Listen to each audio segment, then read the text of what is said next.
आचरण और उसका व्यवहार।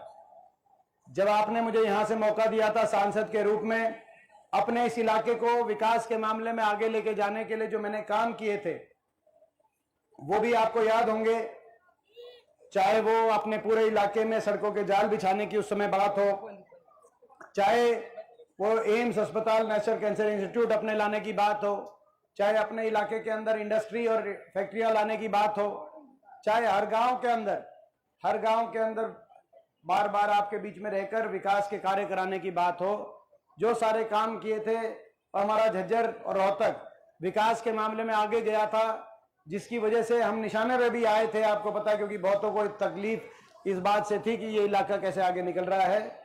वो काम भी सारे आपको याद होंगे। और मेरा व्यवहार भी बचपन से लेकर आज तक, मैं जब ओडेक्सा बालक था तब पहली बार इस गांव में आया था अपने गांव में, और तब से लेकर आज तक मेरा व्यवहार और मेरा आचरण भी आपके आगे है।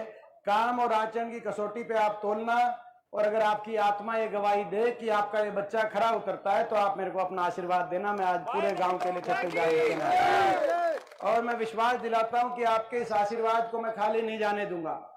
दिल्ली पहुंच के देश में आपके खोए हुए मान सम्मान को मैं देश में ऊपर उठाने का काम करूंगा। और आपका जो आशीर्वाद है ये केवल दिल्ली तक ही नहीं जाएगा, ये वाया दिल्ली घूम के चंडीगढ़ जाएगा। हरियाणा में बहुत जल्दी आपकी सरकार लेके आएगा, क्योंकि हरियाणा की सरकार एक ऐसी नकारा सरकार साबित हुई है, खट्टर सरकार, बीजेपी की सरकार। हरियाणा में आज देश में सबसे ज्यादा बेरोजगारी, हरियाणा में पढ़े लिखे बच्चों को रोजगार नहीं, आज महंगाई की मार गरीब आदमी पे, गरीब की सारी स्कीम्स बंद हो गई, 100 गज के प्लॉट की, मकान की, वजीफे की सारी स्कीम खत्म कर दी सरकार ने। किसान पे इतना अत्याचार किया, आपने देखा 750 किसानों की जान की कुर्बानी इतिहास में अगर एक सरकार ने लेने का काम किया तो इस सरकार ने लेने का काम किया। आपने देखा कि किस तरह आज हरियाणा में नशा बढ़ रहा है, अपराध बढ़ रहा है। आपने देखा कि हमारी बेटियों को, पहलवान बेटियों को किस तरीके से दिल्ली की सड़कों पे अगर घसीटवाने का काम हुआ, घसीटवाने का काम, मेडल विजेता बेटियों को, ये वो देश है जहां मेडल विजेता हमारे खिलाड़ियों का हम सम्मान करते हैं, लेकिन इस सरकार में मेडल विजेता हमारी बेटियों का इतना अपमान हुआ। और अब दिल्ली के कोर्ट ने चार्जशीट में लिख दिया कि जो आरोपी सांसद था वो हर मौके पे उनके साथ गलत काम करता था। ये उसके चार्जशीट हो गई 5 बेटियों के साथ, लेकिन उनकी एफआईआर तक भी दर्ज नहीं होने दी सरकार ने। जब तक सुप्रीम कोर्ट ने नहीं कहा तब तक एफआईआर नहीं दर्ज हुई। आपके सामने आज कोई ऐसा, अब घमंड इतना आ गया है सरकार में, अब कह रहे हैं कि बाबा साहब के संविधान को भी तोड़ेंगे, इतना घमंड आ गया है इनमें। आपने देखा आज हरियाणा के कोने कोने में नाराजगी इतनी बन गई इस सरकार से कि बीजेपी को खुद अपने मुख्यमंत्री का चेहरा बदलना पड़ा, अपना उप मुख्यमंत्री बदलना पड़ा।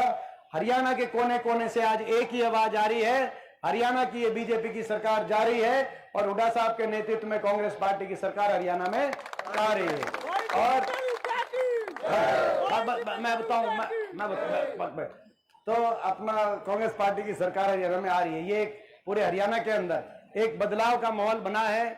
और मैं समझता हूं कि जहां तक अपनी लड़ाई है, ये लड़ाई हरियाणा को बचाने की लड़ाई है, हरियाणा को विकास खुशहाली के रास्ते पे लाने की लड़ाई है।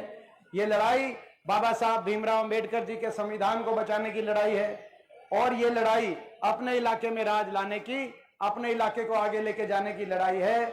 और इस लड़ाई में लोकसभा चुनाव आज मैं आपसे पूछना चाहता हूं, एक बार भाई, एक सेकंड, मैं आपसे पूछना चाहता हूं, ऐसा मैंने क्या कसूर किया है कि आपने देखा होगा कि पूरी बीजेपी, कल अमित शाह का कार्यक्रम यही था, आज नड्डा जी का कार्यक्रम यही था।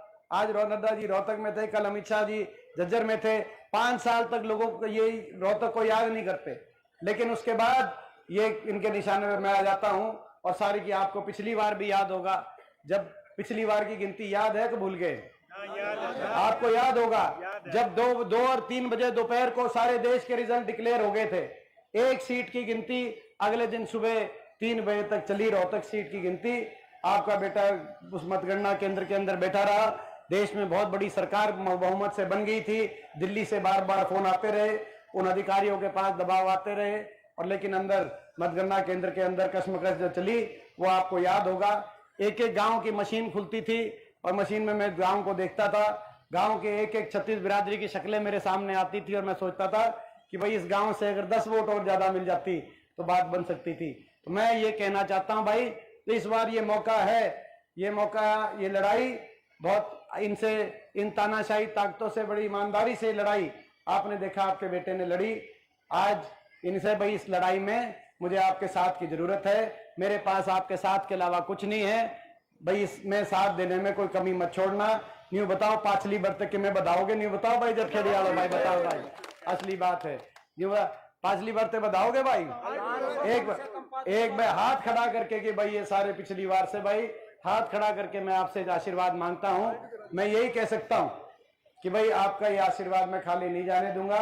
और जो है आपसे आग्रह ये है, एक एक वोट, थोड़े कहीं को ज्यादा समझना, एक एक वोट, कोई सी वोट दिल्ली जा रही हो बुला लेना, कितने और रिश्तेदारी में जा रही हो, कितने और आनंद फिरन जा रही हो बुला लेना, कोई सी वोट दिल्ली कलकत्ता भी जा रही हो, 2 दिन का टाइम है। जो कर सरपंची में बुलाओ ना एक एक वोट, न्यू के ने मेरे खातर भी बुला लियो भाई, मैं ये बात।